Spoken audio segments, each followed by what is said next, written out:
saya akan menjelaskan mengenai peta, atlas, dan globe. Nah, jadi peta, atlas, dan globe merupakan salah satu cabang ilmu IPS yaitu geografi. Pertama-tama kita harus tahu dulu apa sih peta itu. Jadi, peta adalah gambaran konvensional muka bumi seolah dilihat dari atas. Istilah peta berasal dari bahasa Inggris yaitu map dan bahasa Yunani yaitu mapa, yang berarti kain penutup meja atau taplak. Secara umum, peta adalah gambaran permukaan bumi yang disajikan dengan menggunakan sistem proyeksi dan skala tertentu, sehingga bisa ditampilkan pada bidang datar.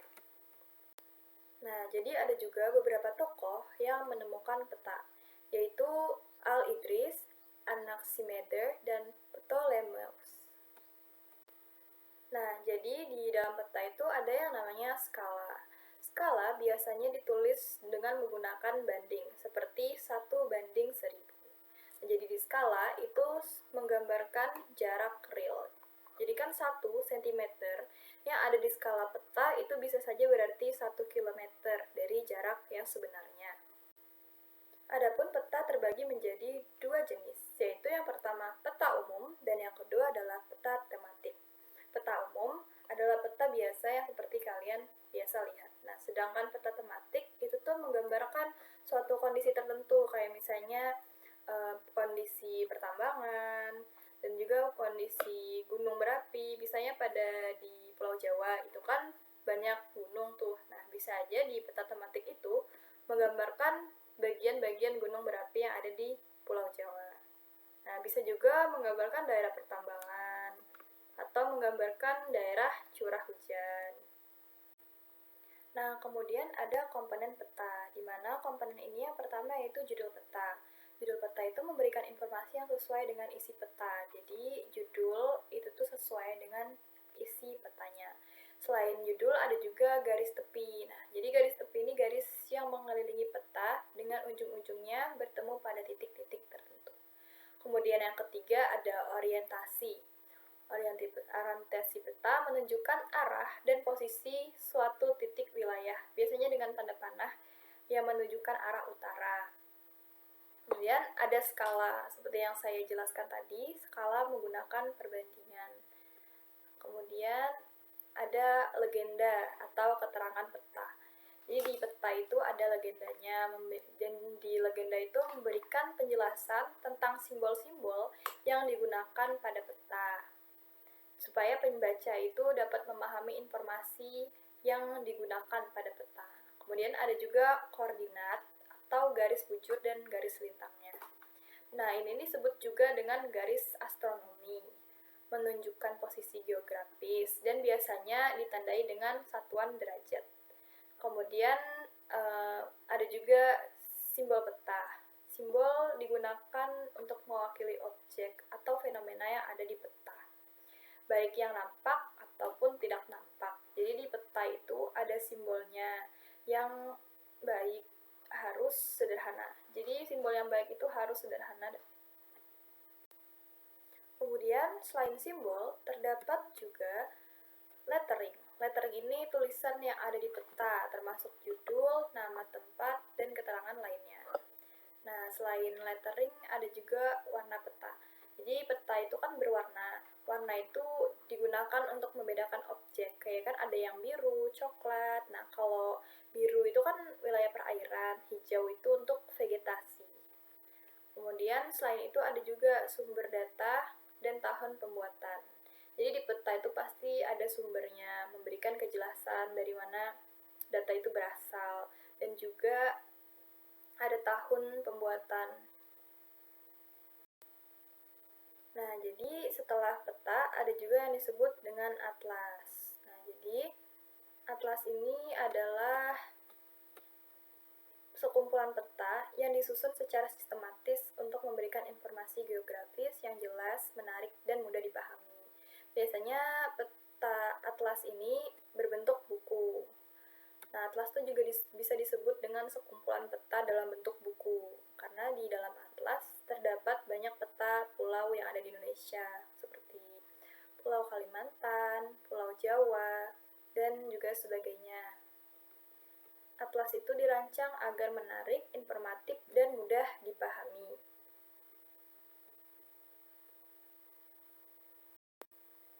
Nah, kemudian ada juga jenis-jenis atlas. Berdasarkan penggunaannya, atlas itu dibedakan menjadi beberapa jenis. Jadi ada beberapa jenis atlas.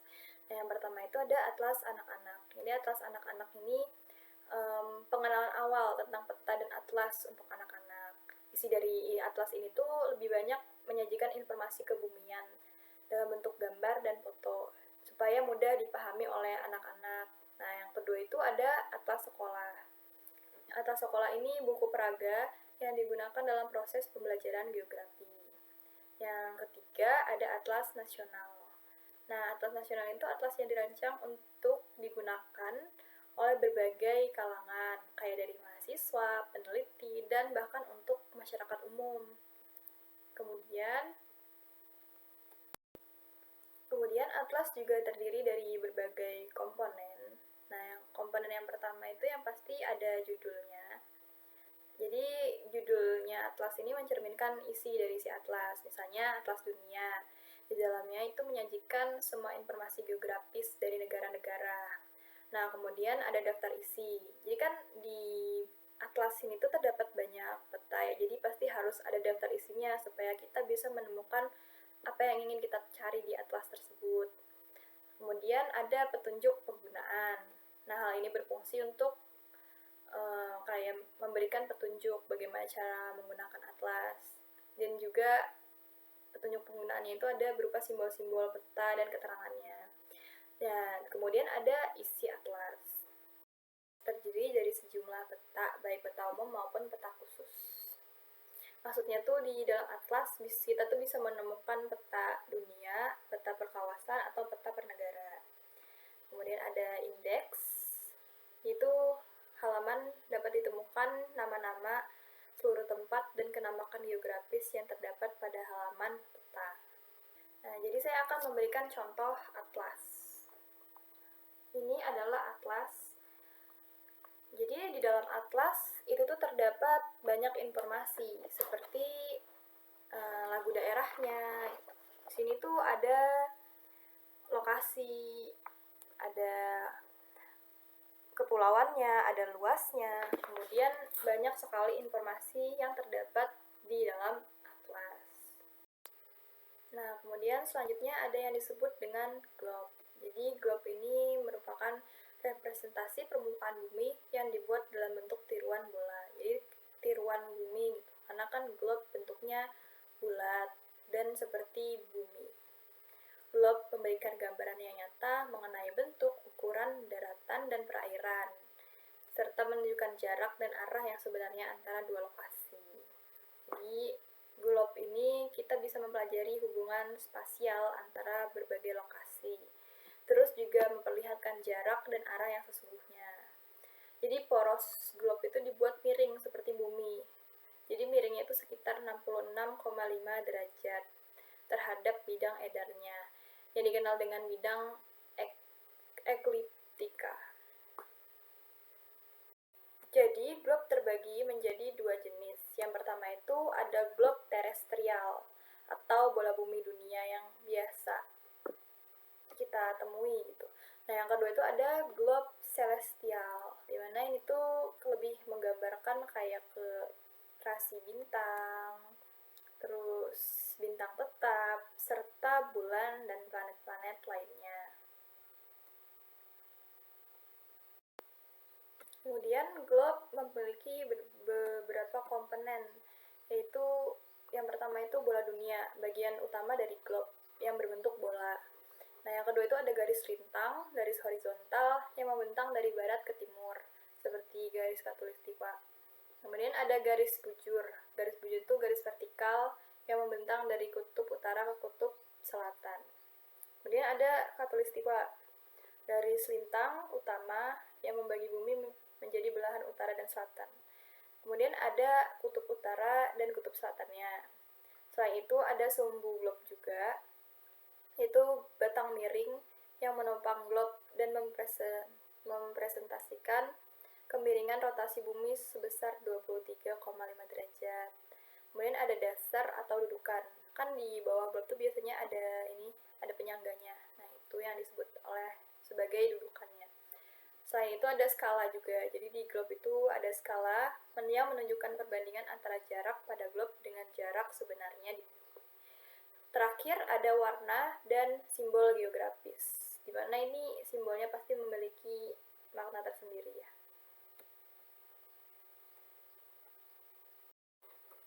Nah, kemudian ada fungsi. Nah, jadi peta, globe, dan atlas itu pastinya memiliki fungsi.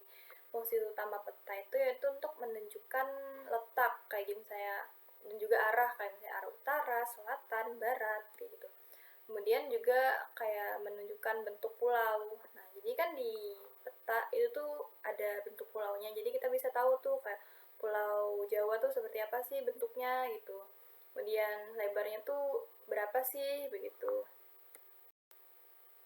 Nah, kemudian fungsi lainnya tuh untuk riset, bisa juga untuk riset kayak orang untuk meneliti, misalnya orang itu mau meneliti perkembangan Pulau Seribu gitu. Jadi orang itu kan butuh gambaran secara holistik seperti apa sih Pulau Seribu itu begitu. Jadi untuk riset gitu. Nah, jadi itulah fungsi dari peta. Kemudian ada fungsi dari atlas. Nah, fungsi dari atlas itu sendiri tuh sebagai petunjuk tempat atau lokasi. Jadi di atlas tuh juga ada ini loh, kayak ibu kota, ada jumlah penduduk, ada luas wilayah gitu. Jadi dari atlas itu kita bisa tahu semuanya di situ. Kemudian yang ketiga, fungsi dari globe. Globe itu kan bentuknya bulat ya, seperti bumi. Jadi orang tuh bisa tahu kayak gambaran dari bumi itu seperti apa sih melalui globe gitu.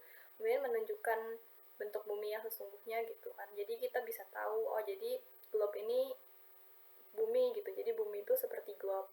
Kemudian selain itu juga fungsinya tuh menunjukkan garis lintang dan garis bujur, serta mencari informasi geografis dengan menggunakan globe.